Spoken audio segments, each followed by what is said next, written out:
Hey guys, how's it going? So this is our weekly recap video where I'm going to answer a bunch of questions from last week's videos. Before we get into that, I wanted to talk about hashtag Team Trees because I think there were a lot of you who were concerned that we were never going to talk about it or get involved, and we just made our donation to Team Trees. It's this huge initiative to plant 20 million trees before 2020. It's a collaboration project between Mr. Beast and Mark Rober and the Arbor Day Foundation. It's an amazing initiative. Like, who wouldn't want to plant 20 million trees? That's a huge goal. And you guys, I started this a couple of weeks ago, and I think they're well past halfway to their goal already. So I have no doubts that they're going to hit it, and we just wanted to make sure that we donated to the cause. And we are trying to keep up on the home front by planting all the trees we can here. But anyway, if you want to learn any more about Team Trees, we'll put the link down below. Also, I wanted to announce the winner of the Anolon giveaway. So we put up a video showing you guys a pesto chicken pasta, and then there was a giveaway attached to it. Anolon was giving away an 11-piece cookware set. So congratulations to Marion for winning that set. I hope you really enjoy it. And you guys are so sweet in the comments. Thank you so much for all of the sweet things that you said in the comments, because it's always a trepidatious thing for me when we put out a video that's a little bit off from what we normally do, but you guys seem to really enjoy it, and I might do a couple more here and there. And those of you who said you made it said you loved it, and I would never share a recipe that I didn't actually enjoy myself. So anyway, thanks to all of you. All right, so let's just get right into the videos. The first one was, when is it too late to plant? And in that video, I went over 4 different options that you can do with containerized plants that you still have late on in the season. First comment was from Archana. I started watching your channel because I had some interest in plants and gardening.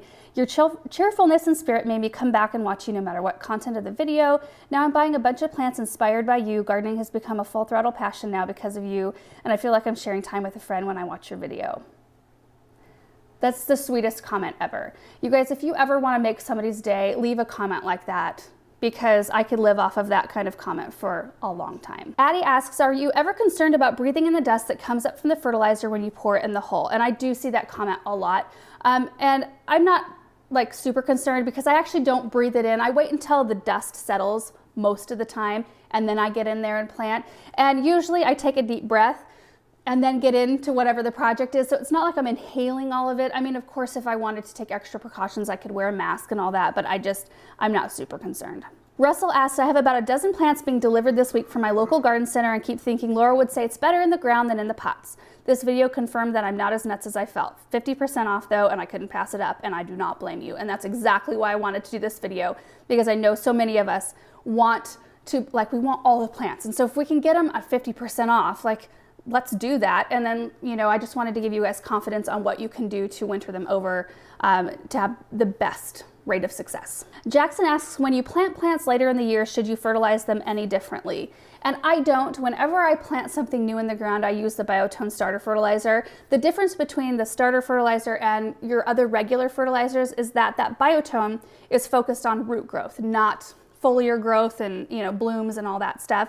And that's really all I'm concerned about the first season, whether I'm planting in spring or fall, because even in the winter time, you can look at a plant and it may look dormant, but the roots and what's going on underneath it, there's still activity. That doesn't go fully dormant. So I always feel like if I toss a little bit of that starter fertilizer in, it can help bulk up my root system so that it's ready to roll in the spring. And organic fertilizers are slow to break down, so it's not like it's gonna go anywhere really fast. So you put it in that hole and it utilizes a little during the winter, and then there's still some there in the spring when it starts to grow a little bit more actively, and it has something right away to feed off of. So I just use that Biotone no matter what time of year I'm planting. Katie asks, do you usually have plants that you didn't end up using left over in your cold frame? I'd love to see how you overwinter them.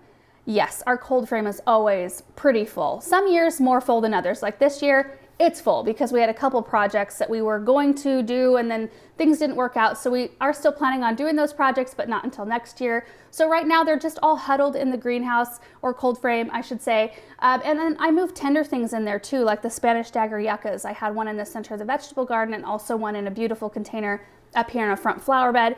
And I just moved those things in, and the cold frame keeps everything about 20 degrees warmer than outside.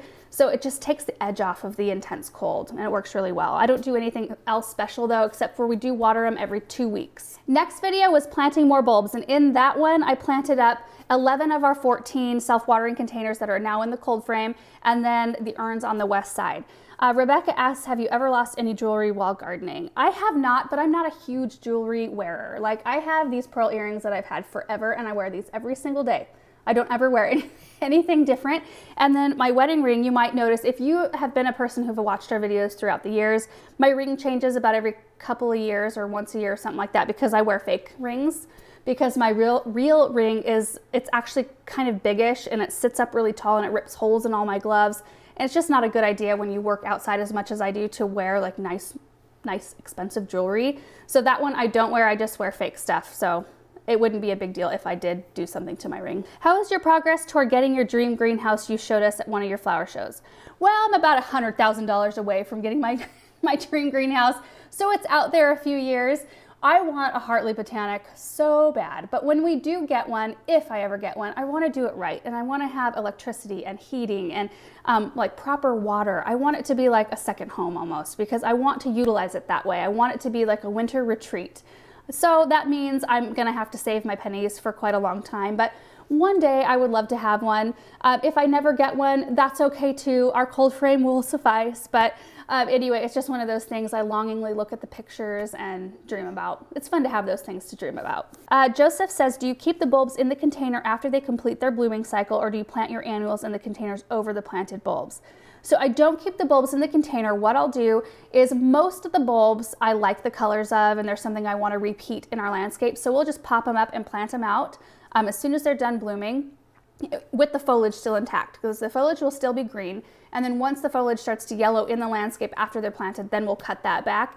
For the bulbs that I don't like necessarily want to perpetuate the color in my landscape, like I think I planted some orange tulips, I'll for all of those kinds of things, we have friends or family usually volunteer to take those things and plant them in their own gardens. But they all get used again, and I typically don't leave anything in pots because I need all of that root space for my summer annuals.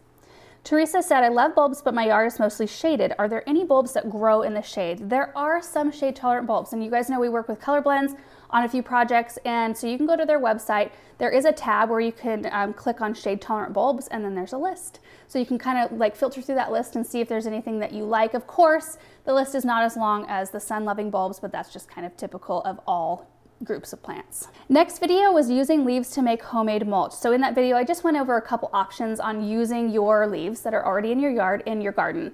So first option was making a homemade mulch, where I blew all the leaves into the garden and ran over them with a mower and chopped them up kind of fine and put them in our vegetable garden along with some blood meal. So we've got our carbon source of the shredded leaves, and then our nitrogen source, which was the blood meal. I did water them all in. I think that's some of the questions, so I'll talk about that in a minute. The second option was using leaves to like hill up your plant, like tender plants. I don't know if that's the right word. Hill up, mulch up. So I used leaves like over my agapanthus, which I think are a zone 7, and I garden in a zone 5. So if I can create a nice insulation layer over those tender plants, sometimes they'll survive. So a couple options there. So Katie said, with your new blower being bigger, does it run through batteries real quick? Yes, it does. A lot quicker than our 20 volt. So to do that whole project that I showed you in that video, I went through 2 full batteries and then a part of a third one. We have so many DeWalt tools though, and so many batteries, that we have 2 charger docks in our barn, and we just keep filtering through this. So there's always a full battery. So as long as you have that set up, it's no big deal. As long as you can have one charging while you're using the other one. Also, did you just sprinkle the blood meal on top, or do you work it in or water it in? I watered it in. So I did not show that in the video, which was a shame because that was a huge question. I think Jake was the next one who said, if the leaves are really dry, I'd hose it down after laying it on the bed so they don't blow all over the place, and you're absolutely right. And that's what I did. We were losing light, so I was feeling a little bit hurried. I wanted to make sure that I finished the video when you could still see everything. And then right after that, I took the hose and just hosed everything in. And that blood meal is really fine, so it tends to want to work its way down a little bit. And then it did help keep the leaves in place. Question, is it okay to use leaves for compost that have black spot on them or other diseases? In this case, I would say no, because you're not creating a huge hot pile of compost. Usually, if you're doing composting properly and you've got a big pile that heats up enough, it'll kill a lot of diseases and pathogens and things like that. But in this case, we're not dealing with a big hot pile of compost, so I wouldn't use anything that had any kind of disease or issue at all, because you don't want to perpetuate that kind of problem. Kimberly said, speaking of leaves, what are your recommendations for trees with yellow leaves in the fall? Yellow leaves in the fall are my favorite. my favorite. I just love them. I mean, I like red trees and orange trees and things like that, but yellow, there's something about it. Like river birch, a lot of different varieties of birch have gorgeous yellow leaves. There's some other like quaking aspens, there's honey locust, sugar maples. Sugar maples are gorgeous. And in fact, I think I like yellow leaved maples in the fall almost better than I like red leaved maples. I mean, I like them both, but there's something about sugar maples with that yellow and then almost goes to an orange tint that's just so beautiful. It makes the trunks look like, I don't know, it's like the trees you see in pictures, like the silhouette of the tree trunks. It's just beautiful. There's a whole bunch, so you can probably Google that and see a bunch of different options that would be good for your area. Sarah said, wouldn't this introduce foreign seeds into your beds so next year you'll be weeding all the time? Since you grow from seed, how will you know what is the weed and the plants that you seeded? So yeah, that's absolutely a possibility. So you want to make sure whatever leaves you're picking up and using for your mulch in this kind of capacity, just pick up leaves where you know there's no seeds. I mean, if that's possible. I know that where I was mowing up the leaves, it was mostly like all the seed pods had already fallen and we've cleaned those up since. I mean, there's probably a few that I didn't catch. So probably a few seeds made it in, but it was mostly just dried up leaves. So I think we're good. So yeah, it is possible. I think you just have to like kind of just determine where the best place is to pick up your leaves that you're going to use for this. I'm sorry, I don't know really how to answer that question. Okay, so next video was helping decorate the garden center for Christmas. This was such a fun video, and I honestly, I got home and I told Aaron, I don't think this video turned out because I was so busy that day. I couldn't even remember what I had captured, and the camera kept turning off, and I kept forgetting to move it, and it ended up fine. We captured enough of it where I think you guys kind of got a taste of what the garden center was like. First comment was from Marie, got tickled at who I thought was your dad. I'll be in the bathroom for a minute, and the look on your face. I'll be in the bathroom for a minute. Did you get a video of that? That's so typical, you guys.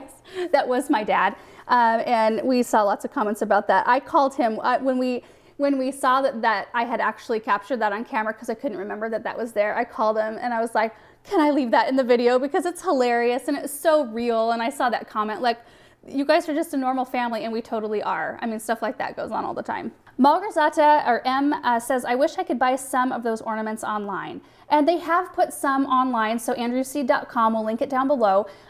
There's a handful of the ornaments that you saw in the video online available for purchase. If there's anything that you saw that you don't see on the website though, I bet you if you called, they would be willing to let you purchase it and they will ship it to you. But I know that they're working on amping up the website. It's just a brand new thing, and there's actually not a dedicated person to do it, so it's kind of a slow go, but that's okay. Angelina says, everything looks so beautiful and festive. Where can I buy one of those holiday market stocking holders? I honestly don't know who what the brand is because I don't have one of those in front of me right now, but you can call down there or email and they'll give you the information, or you might be able to have them ship it to you. Timothy said, could we please have an update on the planters you and Aaron did for the outdoor children's play area in town? Also, what's happening to the downtown planters you all take care of? So first off, the outdoor children's play area, the splash pad, we donated along with our sponsors. There was like 10 earth planter containers, big ones, Proven Winners plants, some Espoma soil. It was a really fun project to do and just do something out of our norm. It was a little bit of a weird year because it was the first year of the splash pad and our city went through some changes right in the middle of the summer in July. So the care of the whole facility switched hands July 1st.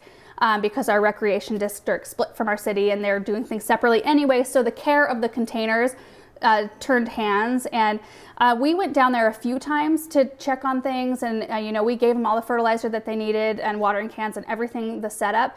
But I don't think that maybe like communication was great. They did fine. They were pretty, and they lasted until the splash pad closed, which that closes on September 1st. But then they kind of quickly went downhill. Next year, however, they're really excited. We're going to go plant them again. They are going to purchase all of it themselves this next year. So I think they'll have something invested in it, and they'll really when you're switching hands, it's really hard to go in the middle of a project and know what to do. So I think this next year is going to be way better. And then the downtown planters. So I've taken you guys along many times when my mom and I have been changing those out. I started that project like 8 years ago now. It's a Adopt-A-Pot project. This is the first year I handed it off completely to my mom. So she's actually been doing the bulk of the care for the last few years because I just haven't been down there or haven't been able to dedicate enough time, but I was still ordering everything. I'd still go down there for the pot switch outs. But this year, asked her, like, is it something that you feel like you could take on full time? And she did. It's going really, really well. So anyway, that's where that's at. And the last video, which I might have to ask Erin some questions here, was blowing out our sprinklers. Erin and I did that video together. It was the first time we'd ever blown out the system. It was the first time I'd ever paid attention to what you need to do to blow out sprinklers. Erin used to do it at our old house, but it was a much smaller system. So it was the first time we did this one here. T said, very interesting to watch. Did you guys ask for help before you bought the compressor and doodads, or did you know enough about it to wing it? So I want to say that Aaron knew enough about it to wing it. I think he did call his dad once, right, about the connections, because he was kind of uncertain on what is this. There's so many connections. You're standing there in the store I don't know what to. He actually ended up buying all the connections, and we figured out which ones we needed, and then we're going to take the rest of them back, which is kind of the way to do it sometimes to get a project done quickly. Brittany said, when you guys were done, did you remove the quick connects from the blowout valve and replace it with a stopper that was there originally, or did you just leave the connector in place for next year? You left it? So there's a ball valve that's below that connection, and it only will shoot water out if you open that up, but it's closed all the time unless you're blowing out your sprinklers. Yeah. All right, well, now we all know. Rita says, darn it, blowing out the drip system was the main thing I wanted to learn about. So I did talk about that. Drip system, you don't have to blow out. We just leave we did because we have ours connected to our irrigation system, but it was 100% unnecessary. We just thought, well, the compressor's out, we may as well open up all the valves for all of the drip systems at the same time and just make sure that all the water's out. But drip systems, they leak all the water out of their tubes naturally on their own anyway, so we just let them stay put. Like on areas where I may have a drip system hooked to a hose, like at our old house, all I would do was unhook it from the hose and cap it off. So whether you're using a figure 8 cap to just cap the end of the tubing that's used to be hooked to your hose, or usually you have your 1/2-inch tubing going into a connector that adapts to your hose bib. So there's little caps you can screw right into the end of that connector. So next spring, all you have to do is unhook the cap and hook it right back up to your hose, and that's it. So really not a whole lot to blowing out the drip system. Brendan said, could you put the temperature for Celsius on the screen when you say it in Fahrenheit, please? We should do that. Sorry about that. I'm so used to dealing with Fahrenheit. Hey, Russell. Coming to scratch up the leather chairs. Army Wife Life says, you need to partner with DeWalt. Y'all seriously have so many products. Yes, we do, and yes, we would love to partner with DeWalt. We do not partner with them. We buy all those things. The thing is that once you kind of get into a tool brand, you kind of want to stick with it. We do like the tools, but you want to stick with it because all the batteries are interchangeable. So we have a lot of 20 volt and 60 volt tools, and you can oftentimes swap the batteries out on each one of them. So every time we buy a tool, we end up with an extra battery. So we've got like this huge arsenal of batteries in the barn, which is amazing. Melissa said the lady wasn't very nice when she asked, what are you recording for? What are you recording for? Laura, you answered a heck of a lot nicer than I would have. So at Tractor Supply, the lady was like, what are you guys filming for? I don't think it was meant to be rude or anything, but honestly, not a lot of people know who we are. We're just like normal people going and buying things, and I don't know, unless you're into gardening, why you would know who we are, I guess. I don't know. Marcy said, I love your scarf. Did you or someone knit that for you? If so, could you share that pattern? I did knit that one myself. It's been several years ago. It's a infinity cowl thing, and I didn't knit it from any pattern. I just had leftover yarn, and I think I just did like a knit one, purl one every single row. Super easy and fast. Tommy says, do you have to backflush your system? We have to report to the county that we have backflushed. So we actually don't have to report that because we're county. We used to have to when we were in city limits at our old house. Karen said, will you have to hand water everything for winter? So we do have 3 live water access outside. There's a hydrant, which they're buried 48 inches, right? 48 inches down. There's a frost-free by the barn. There's one by where we park our cars, and then one right where we were working on the west side there. So it's easy enough. Like, we keep one hose thawed out all the time. In fact, I usually throw a hose up in one of our bathtubs upstairs just to make sure we've got one that's easy to use, and we'll just haul that out if we need to water anything. And yes, we do have to hand water stuff, which is a total pain.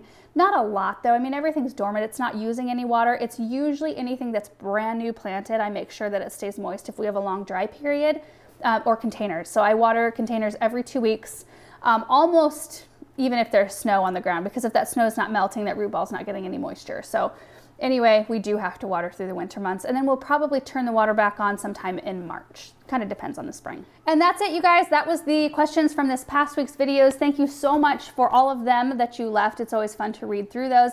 Again, if you want questions answered, make sure to ask them on YouTube. That's where we're pulling most of these questions from. Thank you guys so much for watching, and I hope you have a wonderful week. Bye.